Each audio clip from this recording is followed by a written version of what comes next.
Welcome to the Resume Storyteller, bringing you interviews with industry experts, regular folks who tested the job search waters and succeeded, and strategies to tell your story and land you job interviews. Here's your host, Virginia Franco. Hi guys, I am so excited to have with me today career switch coach Dr. Dawn Graham. She is a coach, a TEDx speaker, a LinkedIn learning instructor, and host of the popular call-in show Dr. Dawn on Careers on SIRIUSXM radio. She's also a regular contributor to Forbes.com's leadership channel, and by day is the career director for the executive MBA program at the Wharton School at the University of Pennsylvania. Her book, Switchers, How Smart Professionals Change Career and Seize Success, is one of my favorites. It is a must read for anyone who is contemplating a career change, but it combines her experience as a coach, a licensed psychologist, and a former corporate recruiter to give career switchers the strategies to break through obstacles and land the kinds of roles that they want. So Dawn, thank you so much for joining me. It's great to speak with you again, Virginia. So you and I got to know each other a couple years back when you were the keynote speaker at the National Resume Writers Association. But what I'm not clear on is, how did you pivot into this arena? Tell me about how that all came about. Yeah, so my pivot into career management happened about 20 years ago when I actually got laid off. Many remember the Enron Arthur Andersen scandal. Yes. Oh, were you with Arthur Andersen at the time? I was. Aww. And, life was going well. I just finished my master's degree. I just gotten a promotion, and I was actually moving cross country to a different office when all of this exploded. And, talk about the rug being pulled out from under you. And, at the time I, was a young professional, and I didn't, I had done recruiting, so I knew a little bit about that side of it, but it was very much a mad dash to apply online and to try and get a job, because all of a sudden you're out of work. And of course there was no severance because of the circumstances. It was, I knew lots of people that had been, Arthur Andersen ceased to exist. That's when they rebranded to Accenture. So. And it was crazy, Virginia, because people were carrying out, chairs and coffee pots. That's right. They didn't collect your laptops or anything. It was it was archaic. Yeah. It was crazy. Yes. But what I realized quickly after, as I'm applying online frantically, getting no bites, of course. And this was even when online was actually, a better shot. That's right. So this is a while ago. But, I realized that not only was this not working, but all of my network, my entire, I built up some really good relationships in the firm, but they were all in the same position I was in. So I didn't have that external network. And I also had a company on my resume that was poorly branded in the market, because people just assumed you were part of the scandal. And I can't even tell you how many times I got asked in an interview, did you shred things? And I'm like, come on. Yeah.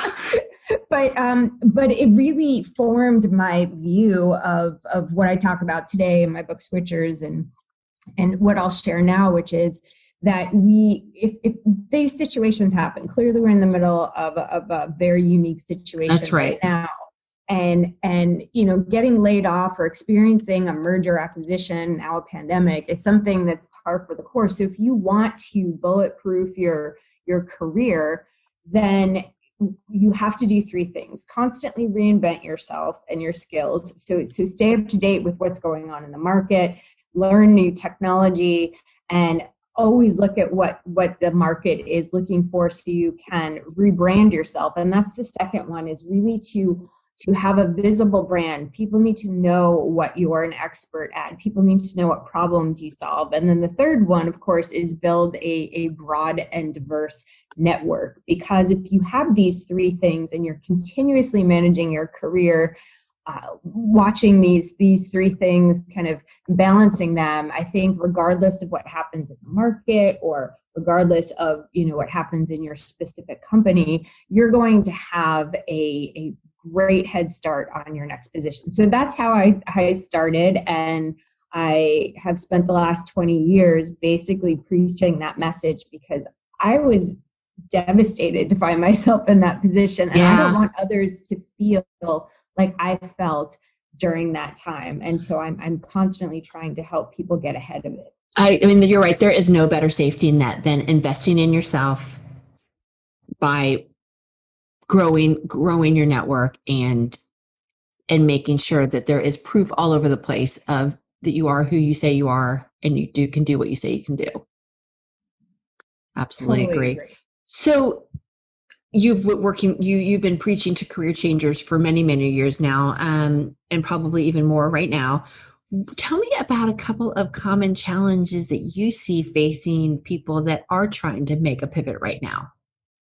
So I think that there are two. One has to do with ourselves kind of getting in our own way, and the other is more external. But I do think that it's a scary time. I think humans don't like ambiguity, and we're starting to realize that we're not going to have a career that looks like it does today come next year or the year after, and that's pretty scary stuff, especially for people who have built up an expertise in an area and have kind of really meshed their identity with their profession. And so I think in part, we need to start separating ourselves from titles or from companies and start looking at ourselves more holistically and at the value we bring to the market, which is complex and encompasses everything we've done. We can't just look at ourselves as what we're doing now. We have to look at all of our experiences, our accomplishments, our achievements. So sort of that whole 360 view. Exactly. Okay. Exactly. Very well said. And we have to start looking at ourselves and introducing ourselves that way and say, what problems do I want to solve in the market, and what skills do I have, not just from my current job, but from everything. And I also think we need to stop tying our value to being employed and having a paycheck, because I think that's something that's very prevalent. And just if you lose your job or you get laid off or furloughed, that doesn't shift your value. You still have all of those skills and strengths and expertise. So I think we need to kind of keep that confidence in ourselves when things like this happen. Absolutely. The second thing I would say is the market. Obviously, it's a tough market. Industries are going away. New industries are emerging. And it's confusing for people who maybe, have been in one industry all of their life. So, I mean, I think this exploration can be hard.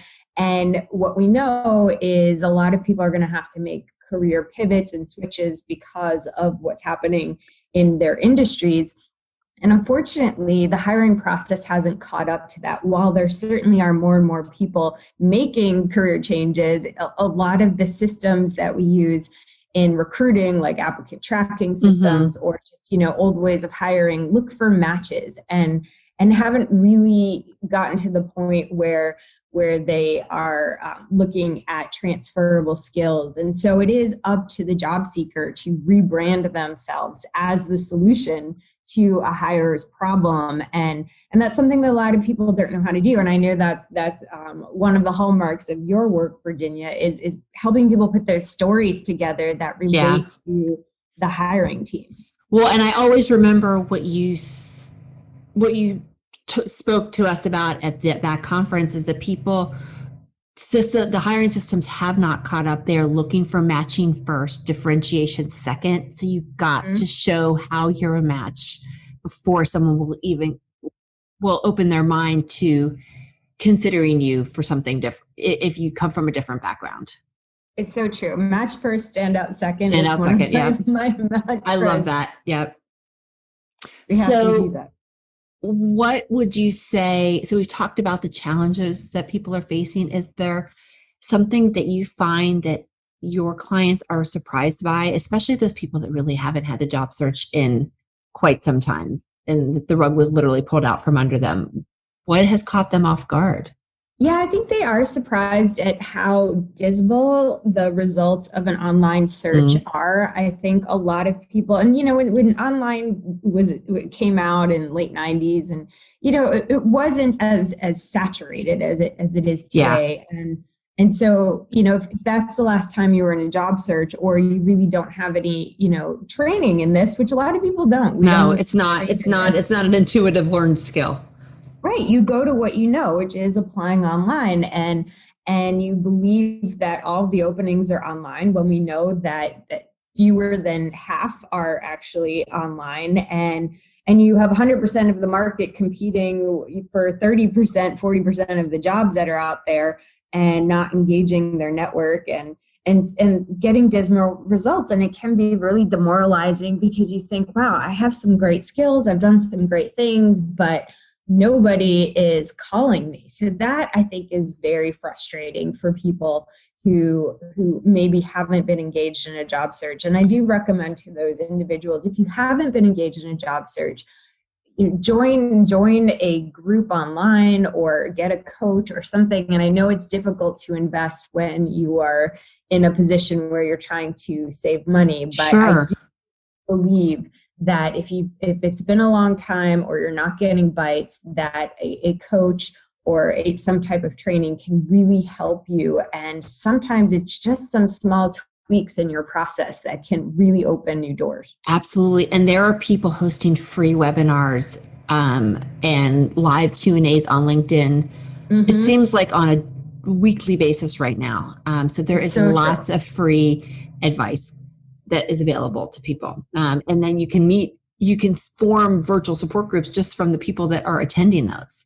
Exactly. So that support is really helpful because it is a, it's a journey that's filled with ups and downs for many. And so having that support is so helpful.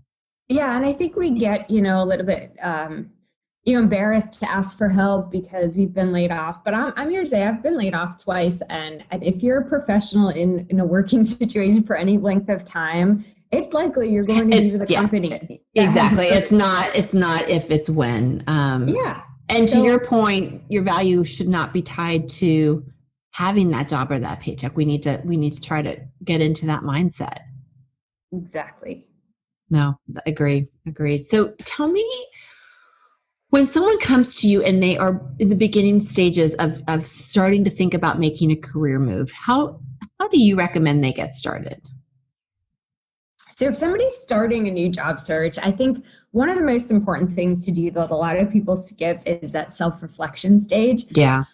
Because what people tend to do is hop online and start to see jobs and everything. Especially if you're without a job right now, or you're just terribly bored or in a toxic environment, everything's going to look great online. Right. Let me just, throw a spaghetti against the wall, see what sticks. Yeah. And so I think if you hold off on that and do some reflection about your values, or do some reflection around what did I really love about my job, even if it was only 5% of my last job, what was that, and who was there, and who was I working with, and what type of projects, and what am I have a lot of skills, which ones do I really love using, and which ones am I good at but burn me out and I don't want to use. So I think if you could do that and make yourself a list, that way when you do go do your research, whether you just look at jobs online or talk to your network, you have something to overlay that information. To help guide your research. So true. You're not chasing shiny objects. And, that looks great. That looks great. You're actually being true to yourself, because I always say it's best to run to a new job, not from an old job. Mm-hmm. And I think a lot of people start the process with the running from. They know they don't want to do what they're doing anymore, but they're not quite sure what they want to do. And then it actually ends up making your job search take more time. Absolutely. Or the people that land find that they have jumped out of the frying pan into the fire. Exactly. So what about the person we talked about the person that is thinking about making a career move. What about the person that started that search probably without self-reflection, without a plan or a target? What advice do you have, when they've started and it is not going well? How do you have them regroup? Yeah, and this is a challenge, because I know a lot of people are feeling this right now. And I think, one, you have to step back and address any emotions. I'm a licensed psychologist, so I always add this piece in, because a lot of times there's underlying emotions, and the job search just really taps into those. It does. It brings them to the surface. It really does. So I think you have to address those and, figure out, what's getting in my way. Maybe you have the messages in your head, I'm not good enough, or all of these messages that we tell ourselves that are negative, or maybe you're really upset about how your last job ended and you're kind of carrying that chip with you. But I think you have to come to terms with that, because unfortunately we bring that into interviews and networking, and people sense it. And when they sense that, they sense a red flag, and they're not quite sure what it is, I think it gets in the way of them. Yeah, it's another obstacle to your success. Mm-hmm. So I think that's first and foremost. And then secondly, I think people have to have a conversation. The topic of my TEDx was your next job is one conversation away. And I think we really overlook the people in our lives that we see on a regular basis or interact with. And I know a lot of people are not interacting in the same way, but you still have those connections in your family and your friends and your neighbors and maybe some community groups you belong to. And I think if we just told those people our goal in a very clear and specific way, and say, I'm really looking to engage my programming skills to a mid-sized company in this geography, you'll be surprised at how many people in your network, in your current network, have connections to either that company or somebody who's in that field or somebody who can give you advice. And I think we often don't do that. We often overlook the people closest to us because we think, well, if they had a job, they'd give it to us. And right. Of course they don't have a job, but they have their own social circles. They have their own networks. They have their own information sources. And if they knew what we were looking for, I truly believe wholeheartedly that they would have some type of advice or tip or lead to give you. And if not that day, then maybe a week later they stumble across it and remember that conversation and give it back to you. But I think we are a little bit gun shy about talking to our current people in our current lives, because we just don't talk about work in that way with people. We talk about, and you don't want to feel like you're just asking them to give you a job. So I think the point that you made is a wise one, that you're not saying, hey, do you know anyone who's hiring? You're saying, here's what I'm good at and the problems I solve. And here are the kinds of people that I think could benefit from it. Mm-hmm. Do you know anyone like that?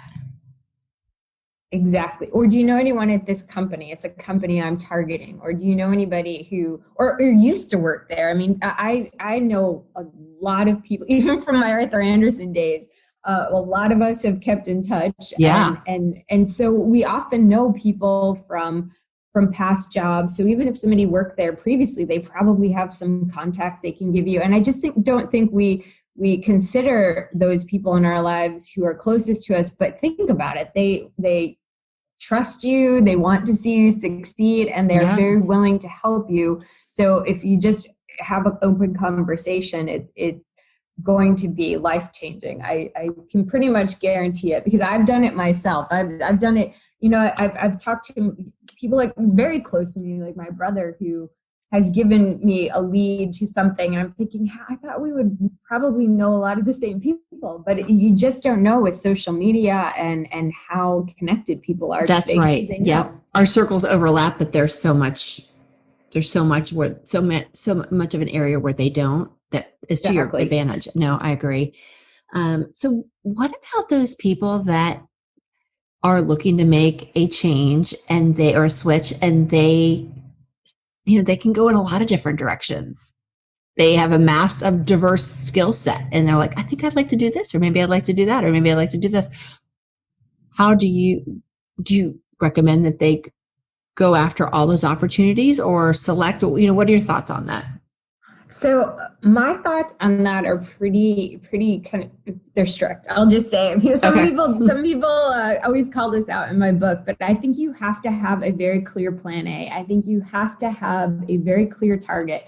And if you go into this process saying I'm industry agnostic, think about what you're saying, because you're talking to people who maybe have been in industry for years and have really loved that industry, and don't want to hear you're industry agnostic. They want to hear you're excited, enthusiastic about a particular industry. Nobody wants to hear I'll work anywhere or I'll take any job in IT, because essentially what that's communicating is that you haven't done your homework. You haven't invested in yourself to figure out what your greatest strengths are and how you want to use those strengths to improve the market, and you're asking them to do the hard work for you. And I think you're going to get much less in terms of advice and people connecting with you if that's your stance. And people are so afraid, well, if I narrow it down too much, I'm going to miss opportunities. Yeah. But I disagree. I think it's the exact opposite. If you go broad, people don't know how to help you. People don't understand what you're looking for, and you don't give them anything to anchor to. So I think you have to go narrow, and you have to say, I've done my soul searching. These are my strengths. Here's how I can solve problems for this particular audience. And, here's how you might be able to help me. And I think when you do that, people respect that you've done your homework. People see you as confident. People see you as organized, and they want to help you. They'll be willing to spend their social capital on you. If you come to them and say, I'll do anything or I'll take anything, then I would hesitate to spend my social capital on you, because I don't think you've done the heavy lifting on your end, yet you want somebody else to do that, to do more work than you're willing to do. So I think you have to go narrow. I think you have to be specific. I think that putting every skill you've ever done on your resume will confuse a hiring manager, and they will not be able to see where you fit. A lot of people think the hiring manager is going to do that work and say, well, this person can do this and that and this. They're not going to think that. That's right. You have to connect the dots for them. So you're saying you have to pick. You don't get to have 7 different options. You need to pick. Yeah, you need to pick. Yeah, you do. So do you feel like, and I'm just trying to think through some of my clients, when you say switching industries, I do feel like there's some, not a ton, but a handful of job functions where you can be industry agnostic. Like I'm thinking cybersecurity is one, where the industry doesn't matter as much. But otherwise, you're right. You have to show that it's transferable, and you have to, at least, even if you are open to lots of different industries, you can't convey that. You need to sort of go have a plan A in mind for where you'd like to go, and maybe that plan A is based on this is the industry that's hiring more. Well, and I do agree with you that the lines are getting muddier and muddier as we go, because industries are going hybrid and they're merging, and right. The lines are getting blurred, and that is 100% a fact. But even when somebody says cybersecurity, and I start to ask, well, would you want to do that in a nonprofit, or would you want to do that in a hospital setting? You start asking people questions, and they no, not there. Well, no, not there. Yeah, and so you're right, and so you need to have that clarity, because otherwise, you don't want the other person to have to be pinpointing for you. Yeah, what your desired role is. Usually, maybe you're open to more than one industry, and that's okay. But you're not open to any industry for sure. So maybe you target it towards, something you have a passion about. Because again, I think people want individuals who have some type of commitment to the industry. So maybe you do have you have a background that in healthcare, and so you have a special knowledge about that, and so that's at the top of your list. Or maybe you have really a deep interest in retail, and so you're looking at retail. I think everybody does have at least, one or two interests that that's they can true. Put the top of it. Now, because the lines are getting blurred, a lot of times it's not, one industry has peripheral industries that sort of feed into it, whether they're vendors or contractors. So I do think those peripheral industries make a lot of sense too when you're sharing your message.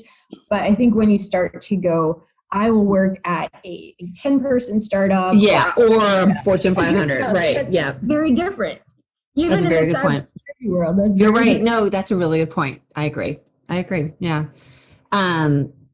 So this is one of my favorite questions. What drives you absolutely nuts when it comes to job seeker mishaps? What errors do you see people making over and over again that you just wish you could shake people? Yeah, so I certainly have some, because I work with a lot of job seekers, but I will tell you what irks me even more these days, Virginia, is employers. I will tell you, that it irks me that they don't invest in a job description, for example. They don't invest in making it tied to performance measures. They throw a lot of fancy words in there, or generic words like creative and innovative and self-starter. I was like, well, what the heck does that mean? Yeah. It also irks me that companies ghost people. It irks me that when you get an internal promotion at a company, they put a cap on what you can earn because they have internal rules. And so they end up losing great talent and spending way more to hire someone. I know. And it is sad that that seems like the best way to get more money is to jump companies nowadays. It really is. There's a lot of research on that. And to this day, I bang my head against the wall saying, what is an extra $10,000, which would be life-changing to this employee? And they already manage a $6 million budget. So when you look at I know. Yeah, it would certainly promote loyalty. It's baffling, right? So yeah, and I'm seeing this a lot because I'm actually seeing a lot of people moving around internally in their companies as their companies sort of shift strategies with the pandemic. And yeah, these things irk me. Ghosting candidates when they've invested a lot of time. And so, I get why job seekers are frustrated. Yeah. It's a hard enough process to be in to start with because there's a vulnerability there. And then for all of these other things to happen, it drives me crazy. The job postings drive me crazy. And I think it's just because a lot of people rating isn't their talent. And I saw one posting the other day where my client sent it to me, and I read it and I said, honestly, I don't understand what this role is. Mm-hmm. And I called someone else who worked for this company, and she's like, I don't get it either. Like it was nonsensical. It's so true. They use jargon that people don't understand. Like, you will be the PTW. And as many job postings I've seen, I don't have a blinking idea of what this is. And it made me think they must want an intern. They must be hiring someone internal, and they had to post it, so they're putting it out there so that no one will apply. That was the only thing I could think of. And that one irks me too, Virginia. You bring up a lot of my pet peeves when it happens so much and candidates don't know it. And I know. Want to know this. A lot of what you see online already has a designated internal. Yeah, posting for posting's sake. Irks me. Yeah. No. Now you're really telling me. That really drives me crazy. And you can tell because I feel like when they use a ton more industry or internal lingo, they're getting for an internal candidate. Yeah. So switching gears a little bit, we talk a lot, or there's been a lot of stuff in the media, but it's always been prevalent. Discussions around discrimination when it comes to hiring practices, ageism, sexism, racism. What are your thoughts on the topic, or not on the topic, but on helping people to navigate these barriers to entry? Yeah, these are all true. These systemic biases are prevalent. I know a lot of people are coming up against them. And the challenge is they are hard to prove, and they are hard to fight. So one of the things I'm a silver lining of this year is I think a lot of these issues are being raised to the forefront, and a lot of companies are investing in diversity and inclusion, even creating positions. And I'm very hopeful that's not just a quick response to make, for optics, but I hope that they actually will be looking at their hiring processes, how they make decisions, and moving forward in a way that is more equitable. Because right now we know, there's a lot of statistics out there, especially, when you look at even just furloughs and who's being brought back and who's not being brought back. And it's challenging because if you do the math, you can see the bias, but it's, again, really difficult for companies have big lawyers and people don't. That's right. And it is so hard to prove. Look, the rules are on the book. The laws are on the books. The stuff is illegal, but it is hard to prove. It's expensive to fight. So I would tell people, if you're experiencing this, that, Yes, I think we all need to do our part in changing the system. But one of the things that I have a whole chapter in my book called "It's Not Fair," because there's so much about the hiring process that is biased. It's not at all linear. It doesn't make sense in a lot of ways when you dissect it. And this is the hiring process, and it's been that way for a long time. And I know that a lot of companies are trying to use technology to make changes, and hopefully that will. But even the technology has been shown. There's no bulletproof system. There really isn't. So I think you need to take it into your own hands and say, how can I find the side door? How can I go around these processes? How can I get, don't apply through the applicant tracking system, because again, that's programmed by a human who is biased, because by nature we're biased.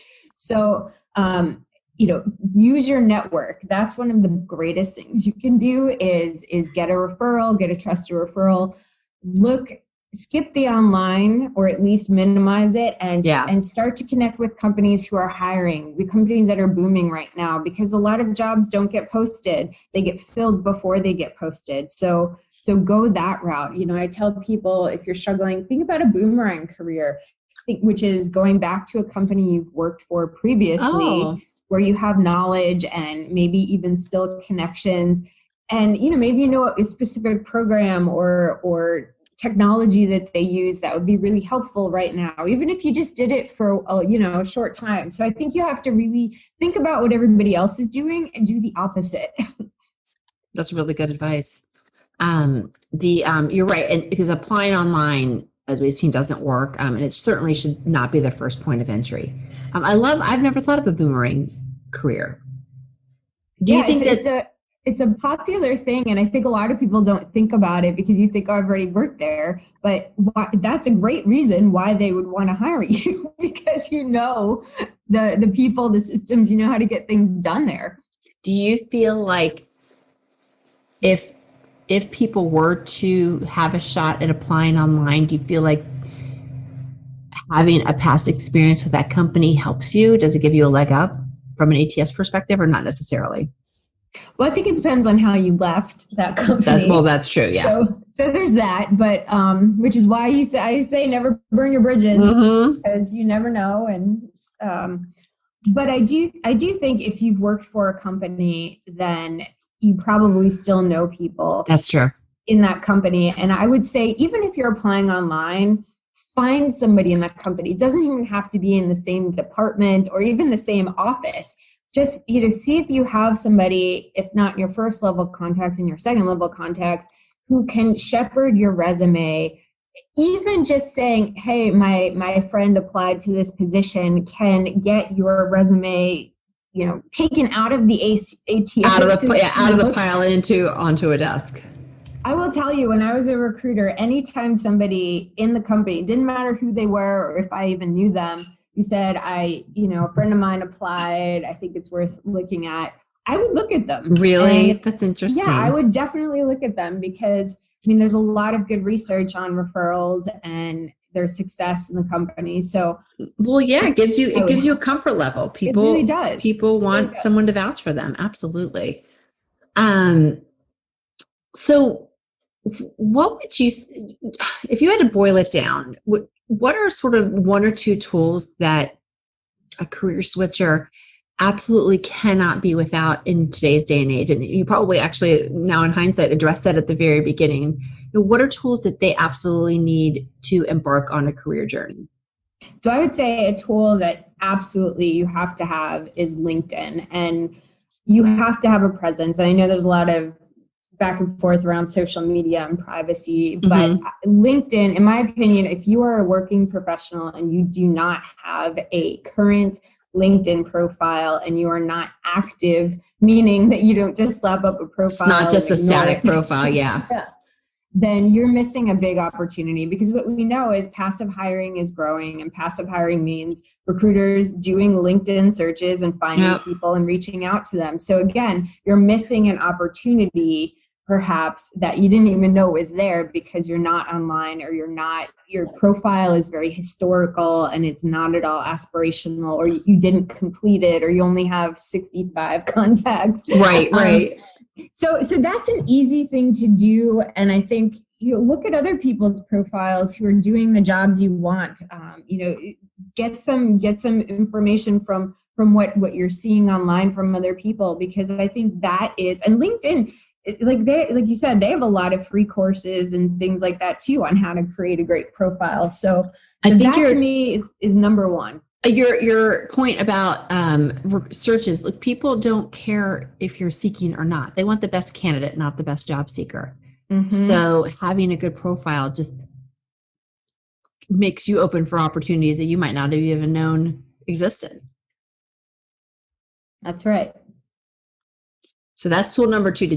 Tool number 1? Did you have a second tool? Well, I think there are a lot of tools. Obviously, you need a great resume, even though I think your network should come first. Okay. And of course, you need to understand how you introduce yourself. So there's a lot of things, but I think if you create that great LinkedIn profile, a lot of those other things flow from You're that. right. So, you're right, because you can take that, what you put in your about section for your pitch, you can help to grow your network. It does it. So you sort of feel like LinkedIn is that foundational document. Absolutely. Okay. So to close things out, at the beginning of the podcast, I listed your 7 different titles that you have right now: podcast coach, TEDx speaker. What is next for you? Do you have any room for anything new right now? So, the book Switchers came out 2 years ago, and I think it was fortuitous in a way, because I look at my tagline is switchers are the future of work. And we're seeing a lot more about the future of work and how things are changing and how to upskill and reskill and get people ready for new jobs or different industries. And I think this is going to be a regular part of all of our careers now. It's not enough to just go to school for 4 years or whatever it is, and then that education is going to last for the rest of your career. Things are shifting, and the pandemic has accelerated that change.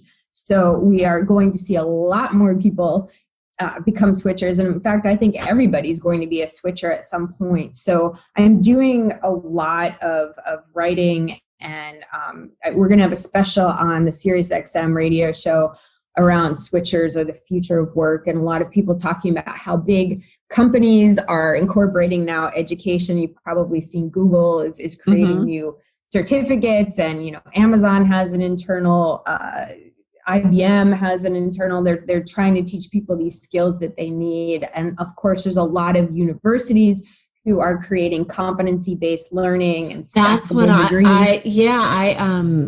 going through my last. Youngest kids are now considering college, and it's the first time I'm hearing about life skills, not just knowledge anymore, to help them apply all of their learnings to the real world. It's been fascinating. It really is. So I'm doing a lot of work around bringing that information to people and research to people in digestible ways so they can start to prepare, because even if it hasn't impacted your industry yet, it will. And back to my original story, I want people to get ahead of it. So that's a lot of the work you're going to see coming from me. That is exciting. So if people want to follow you, I've included your LinkedIn, your podcast link, and then a link to your book. The SiriusXM channel, is it still channel 132? It is. Okay, very good. Is there any other place that you would like to mention in terms of people wanting to reach out to you? Yeah, definitely. LinkedIn is a great place to follow me or send me a personalized message. And I also am pretty active on Twitter, if you're a Twitter user, at Dr. Dawn Graham. So that's a great place as well. Perfect. Dawn, thank you so much. Your advice just makes so much sense to me. But what I love is that you make what is an intimidating topic feel manageable. You've broken it down into manageable tasks, I think. Well, thank you. And I always love talking with you, Virginia. Same. I know we share very similar philosophies on this. So absolutely. Music to my ears. Thank you. You've been listening to The Resume Storyteller with Virginia Franco.